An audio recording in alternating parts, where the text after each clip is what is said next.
സീരിയലുകളിൽ നിന്നും പ്രധാന താരത്തെ അവതരിപ്പിച്ചിരുന്ന താരങ്ങൾ മാറുന്നതും പുതിയ ആളുകൾ വരുന്നതും ഒക്കെ സാധാരണയാണ്. ചിലപ്പോൾ പുതിയ ആൾ മുമ്പത്തെ ആളെക്കാൾ നന്നായി അഭിനയിക്കുകയും കഥാപാത്രത്തിന്റെ സ്വീകാര്യത കൂട്ടുകയും ചെയ്യും. എന്നാൽ മറ്റു ചിലപ്പോഴൊക്കെ നേരെ തിരിച്ചും സംഭവിക്കാം. പുതിയ താരത്തെ പ്രേക്ഷകർ അംഗീകരിക്കാതെയും വരാം. അത്തരത്തിൽ ഒന്നാണ് ചെമ്പനീർ പൂവ് എന്ന പരമ്പരയിൽ സംഭവിച്ചത്. നേരത്തെ പരമ്പരയിൽ നായികയായി അഭിനയിച്ചിരുന്ന ഗോമതി പ്രിയ എന്ന അന്യഭാഷാ നടി മാറുകയും പകരം റബേക്ക സന്തോഷ് ആ വേഷത്തിലേക്ക് എത്തുകയും ചെയ്തിരുന്നു. എന്നാൽ ഗോമതിയുടെ ആരാധകരിൽ നിന്നും കടുത്ത ആക്രമണമാണ് പിന്നീട് റബേക്ക നേരിട്ടത്. രേവതിയായി ഗോമതി പ്രിയ മാറിയപ്പോൾ തന്നെ എല്ലാവരും ഇനി ആ സീരിയൽ കാണില്ല, ബഹിഷ്കരിച്ചു. രേവതിയും സച്ചിയും തമ്മിലുള്ള ബോണ്ടിനെ ഉണ്ടാവില്ല, അങ്ങനെയുള്ള കുറേ കാര്യങ്ങൾ പറയുന്നുണ്ടായിരുന്നു. റബേക്കയ്ക്ക് ആ സത്യം പറഞ്ഞാൽ ആ ക്യാരക്ടർ ചേരുന്നില്ല എന്ന് നമുക്ക് ആ സീരിയൽ കാണുമ്പോൾ തോന്നാറുമുണ്ട്. പ്രേക്ഷകർ പലതവണ പല ഗ്രൂപ്പുകളിലും പോസ്റ്റുകളിലൂടെയും കമന്റുകളിലൂടെയും ഒക്കെ ഈ കാര്യം പറയുകയും ചെയ്തിരുന്നു. കാരണം രേവതി ഒരു നിഷ്കളങ്കയായ നാട്ടിൻ പുറത്തെ ഒരു പെൺകുട്ടിയാണ്. എന്തുകൊണ്ടോ റബേക്കയ്ക്ക് ആ ക്യാരക്ടർ ചേരുന്നില്ല. കാരണം റബേക്ക അതുവരെയും നമ്മുടെ മനസ്സിലൊക്കെ ചെയ്തു വെച്ചിരിക്കുന്ന ക്യാരക്ടർ ബോൾഡ് ആയിട്ടുള്ള കഥാപാത്രങ്ങളാണ്.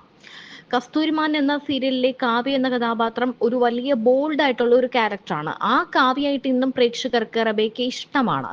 എന്നാൽ ഈ ഒരു നിഷ്കളങ്കയായ പെൺകുട്ടിയായിട്ട് മാറാൻ എന്തുകൊണ്ടോ റബേക്കയ്ക്ക് സാധിച്ചില്ല എന്ന് തന്നെ പറയാം. ഒരു നായിക മാറിയതിന്റെ പേരിൽ അങ്ങേയറ്റം തെറിവിളിയാണ് റബേക്കയ്ക്ക് കിട്ടുന്നത്. ഏഷ്യാനെറ്റിന്റെ Facebook, YouTube channel, Instagram page എല്ലാത്തിലും റബേക്കയെ ചീത്ത വിളിക്കുകയാണ്. അതേസമയം മുൻപത്തെ നായികയുടെ അക്കൗണ്ടിൽ ചെന്ന് തിരിച്ചു വരൂ എന്നും പറഞ്ഞ് അപേക്ഷിക്കുകയാണ്. ഏഷ്യാനെറ്റിലെ ചെമ്പനീർ പൂവ് സീരിയലിലെ നായികയായ ഗോമതി പ്രിയ മാറി റബേക്ക വന്നപ്പോഴാണ് ഈ ചീത്തവിളി തുടങ്ങിയത്. ഒരു സീരിയൽ നായിക മാറിയതിന് ഇത്രയും ഹേറ്റ് അർഹിക്കുന്നില്ല എന്ന് നിരവധി പേർ കുറിപ്പുകളിൽ പറയുന്നുമുണ്ട്.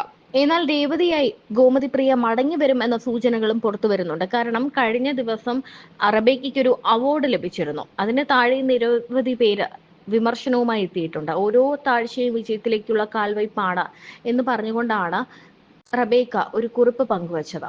ഇനിയും ആ ഹാർഡ് വർക്ക് ചെയ്യാനും ഓരോ സീനും എന്നാൽ ആകും വിധം ഭംഗിയാക്കാൻ ശ്രമിക്കാനും രേവതിയെ ഞാനും അത്രയധികം സ്നേഹിക്കുന്നു. രേവതി ആവാനും ഈ അവാർഡ് സ്വീകരിക്കാനും എനിക്ക് അവസരം തന്ന ദൈവത്തിനും ചുരുങ്ങിയ കാലയളവിൽ എന്നെ നിങ്ങളുടെ രേവതിയെ സ്വീകരിച്ച പ്രേക്ഷകർ, സപ്പോർട്ട് തന്ന ചാനൽ എല്ലാവർക്കും നന്ദി എന്നൊക്കെ പറഞ്ഞ് റബേക്ക കുറിപ്പ് പങ്കുവച്ചിരുന്നു. പിന്നാലെ നിരവധി പേരാണ് വിമർശനങ്ങളുമായി എത്തിയിരുന്നത്. തുടക്കമുള്ള രേവതിയായിരുന്നു നല്ലത്. ഈ അവാർഡ് കിട്ടേണ്ടത് പ്രിയക്കല്ലേ? അധികം പറയാനില്ല, ഉളുപ്പ് വേണം. എന്തോ കാണിച്ചിട്ടാണോ ഈ അവാർഡ് കിട്ടിയത്? ഈ അവാർഡ് കിട്ടാനുള്ള ഒന്നും നിങ്ങൾ ചെയ്തിട്ടില്ല ചേച്ചി, അത് നിങ്ങൾ മനസ്സിലാക്കണം. ഒരു അവാർഡ് എന്നൊക്കെ പറയുന്നത് ആ വ്യക്തിയുടെ അർഹതയ്ക്കുള്ള അംഗീകാരമാണ്. അങ്ങനെ നോക്കുമ്പോൾ ഈ അവാർഡിന് എന്തെങ്കിലും അർഹത തനിക്കുണ്ടോ?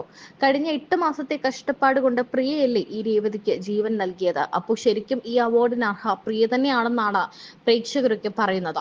ഇങ്ങനെയുള്ള വിമർശനങ്ങളും കമന്റുകളും ഒക്കെ എത്തുന്നത് കൊണ്ട് തന്നെ രേവതി സീരിയലിലേക്ക് തിരിച്ചു വരും എന്ന് തന്നെയാണ് ആരാധകർ വിശ്വസിക്കുന്നത്.